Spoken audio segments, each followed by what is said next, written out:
यहाँ पे कोई रिश्ते के लिए जाता है तो वो पूछता है कि आपका बेटा क्या करता है। इवन हमारे घर में हमारी बहन बेटी के लिए कोई रिश्ता आता है, पूछते हैं। अब मेरे लिए एक अजीब सवाल था कि अगर आपका बेटा क्या कर रहा है, मेरे वालिद के पास तो जवाब यही है, मेरी माँ के पास जो रिश्ता लेके जा रहे थे, हमारा बेटा जेल में है।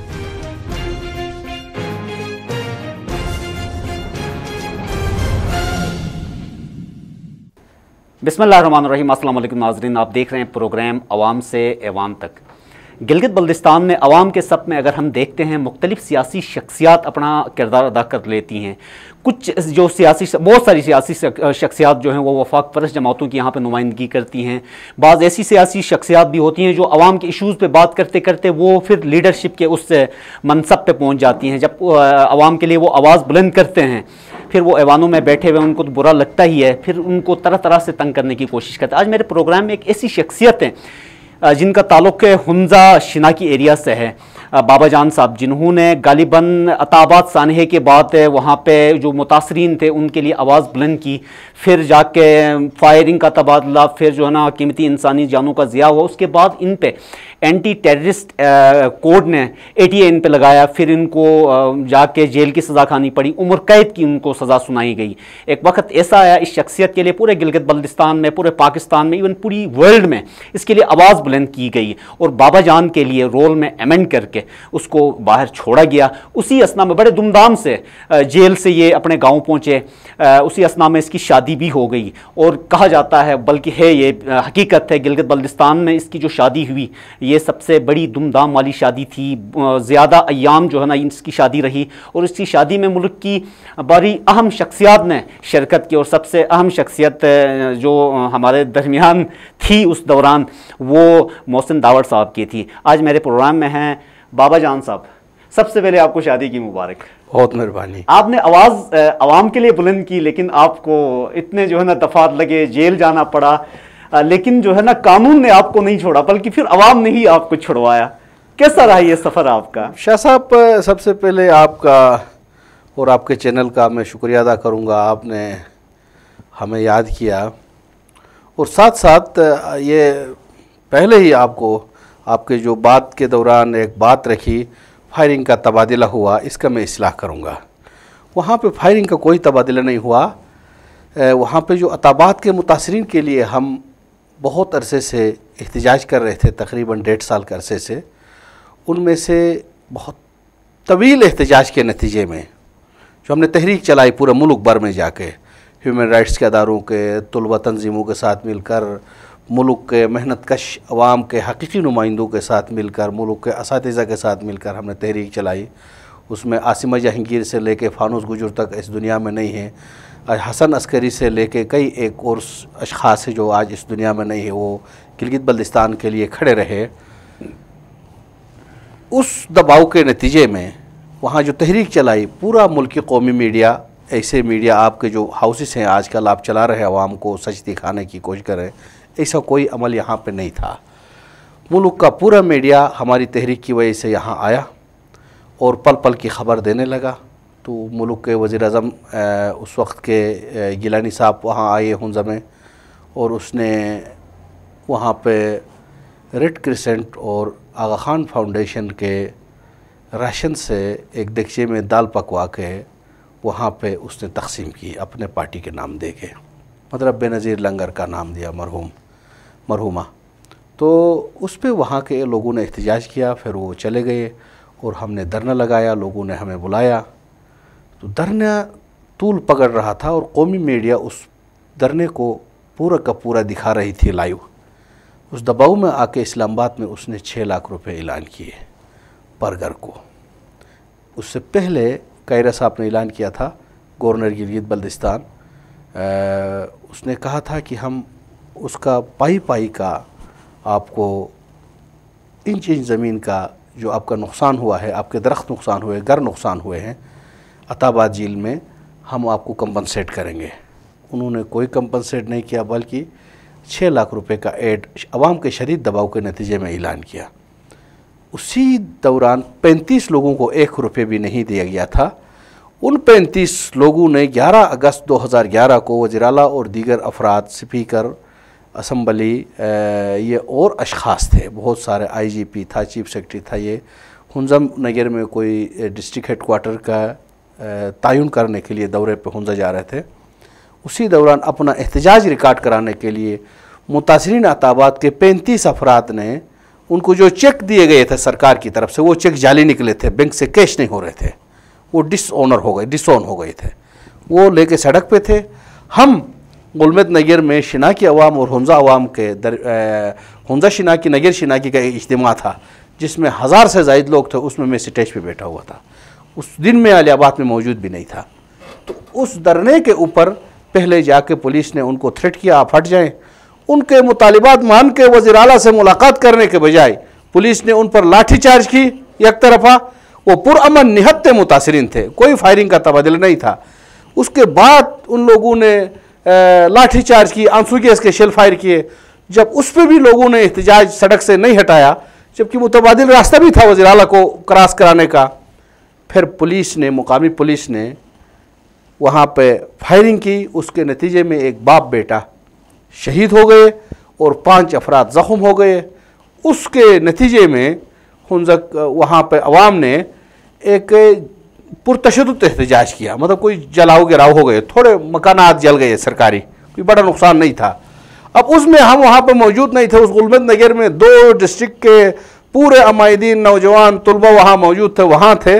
उस पर नामजद करके मुझे जेल में डाला गया और आपको उम्र कैद की सज़ा सुनाई गई। मुझे जेल में डाला गया और जेल में हमें तरह तरह की अजियतें, हमें अजियतों से हम 2-4 हुए।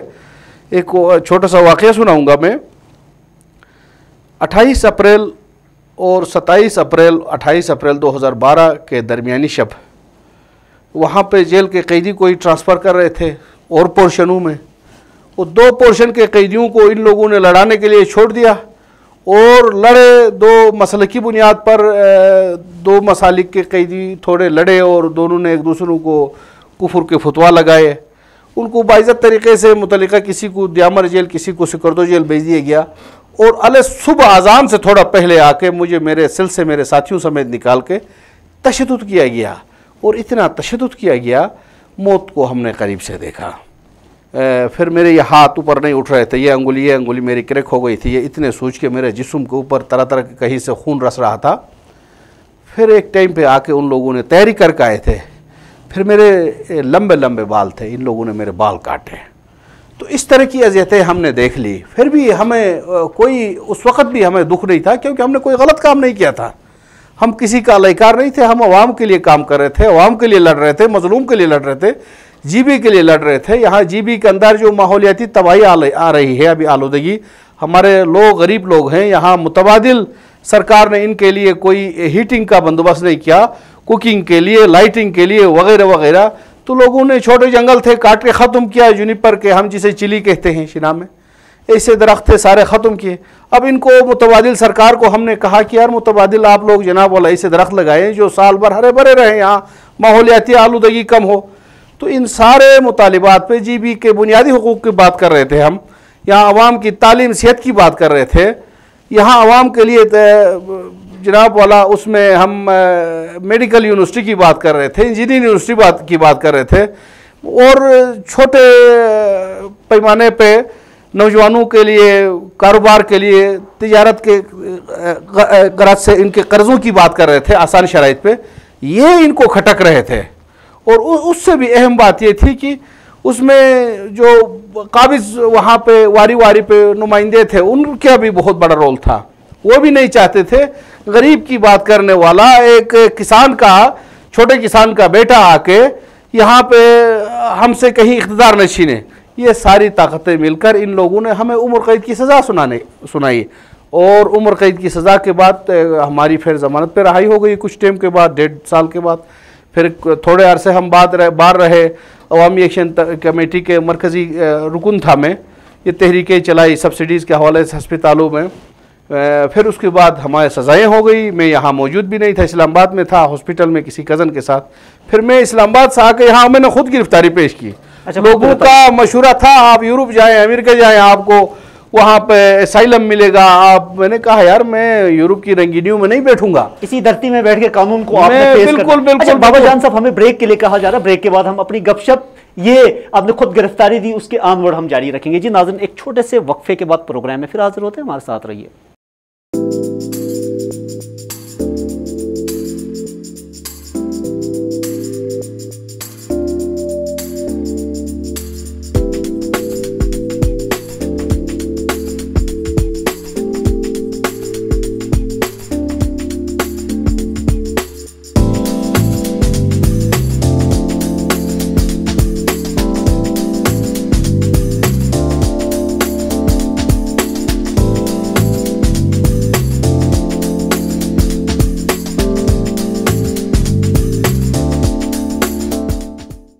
वेलकम बैक नाज़रीन। ब्रेक पे जाने से पहले हम बाबा जान साहब से पूछ रहे थे, जेल तक तो ये पहुंचे हैं, जेल से आगे तक का सफ़र कैसा रहा, और शादी तक, एंड देन जो है ना अभी गिलगित बल्दिस्तान के विजिट पे हैं, बल्दिस्तान रीजन को ये अभी विजिट करके आए हैं, क्योंकि इसने सर पे टोपी भी बल्दिस्तान की रखी है। जी बाबा जान साहब, क्या कहेंगे आप, जेल ऑनवर्ड जो है ना, जो मैंने जेल के अंदर फिर हमें यहाँ से जेल के अंदर हमने तहरीकें चलाई जनाब। कैदियों को उनका हक़ नहीं मिलता था, राशन उनको कम मिलती थी, तो उनके जो हुकूक थे उनके हुकूक पर डाके डाले जा रहे थे।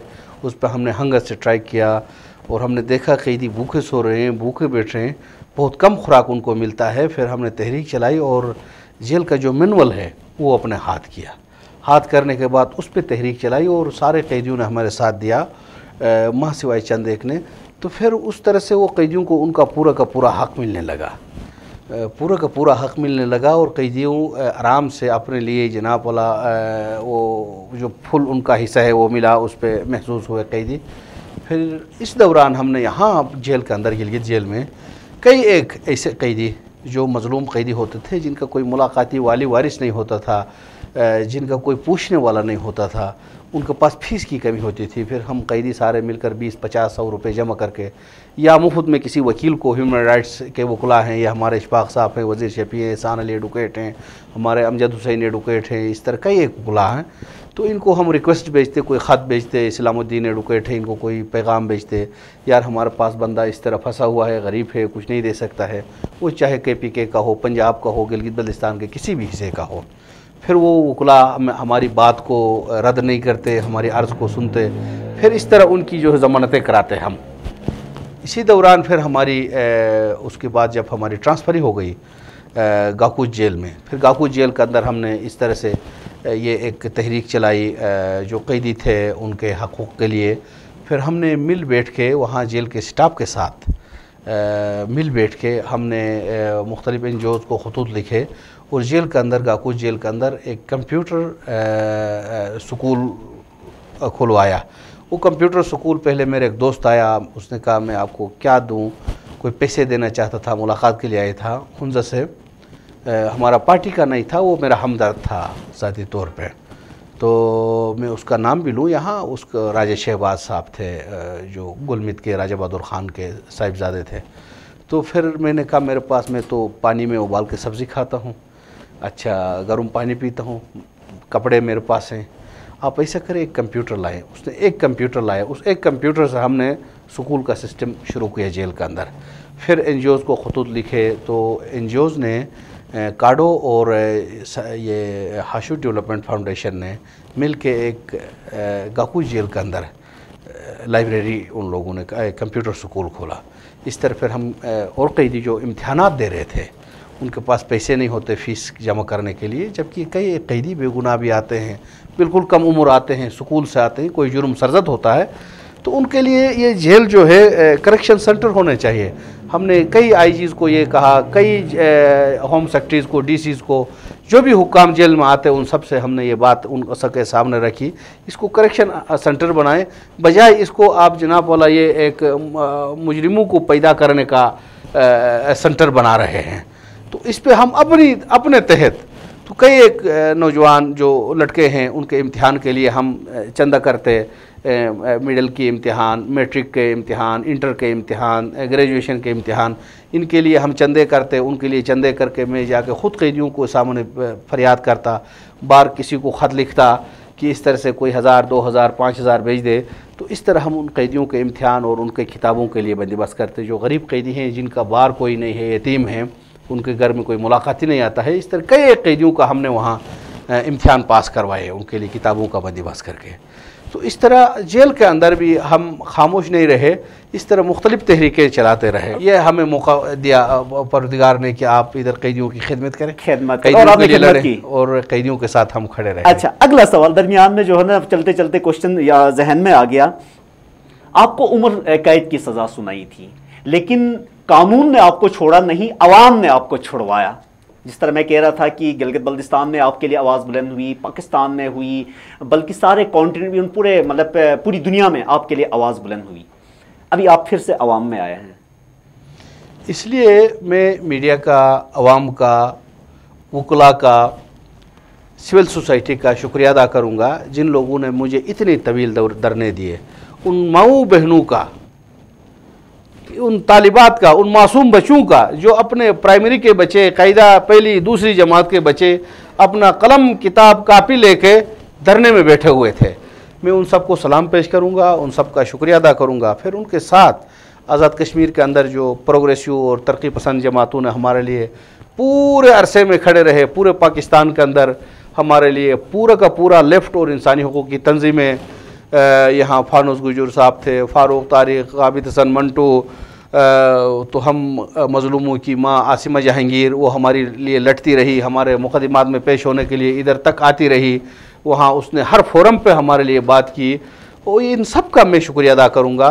उनका अगर ताउन नहीं था तो हमारी रहाई भी नामुमकिन थी।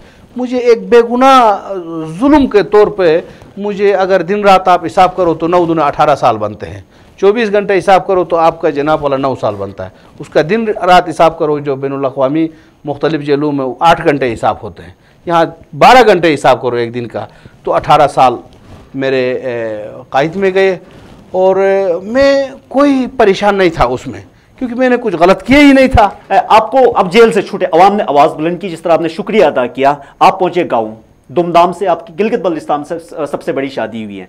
जो बाबी का इंतखाब किया, आपकी अपनी चॉइस थी या फिर जो है ना फैमिली, जॉइंट फैमिली या अरेंज मैरिज है वो? ये इसको एक लवली अरेंज मैरिज का हो, इसको एक लवली अरेंज मैरिज का हो ना। इसमें मैंने जो है अपनी जो शरीक हयात है उसको मैंने कभी नहीं देखा था। मैं तो जेल में था और उसने भी मुझे नहीं देखा था। ये किसी ने सही सच कहा है, ये ऐसे फैसले कुछ आसमानों में होते हैं निकाह के। तो इस तरह से फिर हमारे लिए एक बहुत बड़ा इशू भी था। यहाँ पे कोई रिश्ता के लिए जाता है तो वो पूछता है कि आपका बेटा क्या करता है। इवन हमारे घर में हमारी बहन बेटी के लिए कोई रिश्ता आता है, पूछते हैं कि आपका बेटा क्या कर रहा है। हम कह रहे हैं कोई सुजुकी चला रहे हैं, ट्रैक्टर चला रहे हैं, कोई फौज में है, कोई वकील है, कोई कुछ मस्त पत्थर तोड़ रहा है, कुछ ना कुछ कर रहा है, छोटा सा दुकान है, कीबन है, होटल वाला है, सेट है, मीडिया वाला है, कोई भी ना कोई है। अब मेरे लिए एक अजीब सवाल था कि अगर आपका बेटा क्या कर रहा है। अब मेरे वालिद के पास तो जवाब यही है, मेरी माँ के पास जो रिश्ता लेके जा रहे थे, हमारा बेटा जेल में है, कब छूटेगा, 2 बार उम्र कैद की सज़ा हो गई, छूटने का कोई पता नहीं है। उसके बाद हम उसके बावजूद हमारी मंगनी हो गई।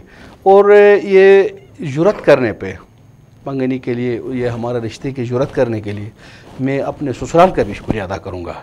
कोई आसान काम नहीं है। पढ़ी लिखी बेटी, उसने रेगुलर यूनिवर्सिटी से मास्टर की है, वो एक बेहतरीन जॉब भी कर रही है और उस तरह फिर उसने ख़ुद जनाब वाला इस रिश्ते को तस्लीम भी किया। तो ये मैं उनका भी शुक्रिया अदा करूँगा, क्योंकि आसान काम नहीं था ये। सही। अच्छा, इसका मतलब है भाभी के जो है ना बड़ा सपोर्ट आपको हासिल है। बड़े खुश नज़र आ रहे हैं। बल्तिस्तान रीजन का आपने जो है ना सफ़र किया है, जाके मिल के आए हैं और अभी गिलगित में हैं। कैसा रहा गिलगित बल्तिस्तान का सफ़र? पहले तो मैं पूरे पाकिस्तान में गया था, जाके वहाँ पे शादी के बाद जो है ना, मेरे ख्याल में पहली दफा बल्तिस्तान रीजन, शादी के बाद मैं KPK में गया था, वहाँ जाकर लोगों का शुक्रिया अदा किया। फिर मैं पंजाब गया, इस्लामाबाद गया, मैं फिर सिंध गया, वहाँ जाकर लोगों का शुक्रिया अदा किया। मैं लौट कर आया, फिर मैं यहाँ से बल्तिस्तान गया। सारे लोगों ने गिलगित बल्तिस्तान से मुझे आवाज़ उठाई थी। तो मेरा फ़र्ज़ बनता था, और उसमें से तवन्ना आवाज़ बल्दिस्तान से उठी थी, बहुत तवन्ना आवाज़। इसलिए सर पे आपने टोपी भी बल्दिस्तान की रखी ये बल्दिस्तान और गिलगित अलग चीज़ नहीं है, ये बल्दिस्तान की टोपी हो, हुंजा की टोपी हो, हमारी है, बिल्कुल बिल्कुल। उधर से ये मुझे तोहफे में दी गई है। वो ये जो टोपी है, नूर बख्शिया सूफिया मसलक के जो सरबराह हैं, उसने ये, मैं उसके पास गया था, उसके वालिद जो सूफिया का जो सरबराह था, बुज़ुर्ग था, वो फोत हो गए थे एक कुछ अरसा कबल एक्सीडेंट के हादसे में। उधर ताज़ियत करने फिर उन सब से मिलने गया था, तो उन लोगों ने मोहब्बत के लिए ये टोपी मुझे पेश की, और अभी तक आपके सर पे है। बिल्कुल बाबा जान बिल्कुल, साहब, हमारे पास टाइम की बहुत कमी है, जैसे आप जानते हैं इंटरनेट का बड़ा मसला है गिलगित बल्तिस्तान में। उम्मीद है मुस्तकबिल करीब में अच्छी होगी, आपको हम फुल टाइम देंगे। थैंक यू वेरी मच, आप हमारे प्रोग्राम में। ओके जनाब, बहुत मेहरबानी शाह साहब, थैंक यू जी। नाज़रीन, ये थे बाबा जान साहब। बाबा जान साहब जब पे अवाम में थे, अवाम के हुकूक के लिए ये आवाज़ बुलंद करते रहे। जब जेल में थे, ये जेल में कैदियों के हुकूक के लिए आवाज़ बुलंद करते हैं, और इसकी अच्छी एक इन्होंने जो हमसे शेयर की अच्छी एक काविश, जेल के अंदर जितने भी कैदी हैं उनको स्किलफुल बनाया जाए, ताकि वो सेंटर ऐसा हो, जेल वो लोगों की इस्लाह का बायस बने। अगर ये सोच, ये रविश, ये कोशिश हम सब में हो, तो हम गिलगित बल्तिस्तान के माशरे को बेहतर इस्लाह की तरफ हम लेके जा सकते हैं, क्योंकि इसी में इंसानियत है, इसी में मुसलमानियत है, इसी में पाकिस्तानियत है। आज के लिए इतना ही, अगले प्रोग्राम तक मुझे दीजिए इजाज़त। अल्लाह हाफ़िज़। पाकिस्तान जिंदाबाद।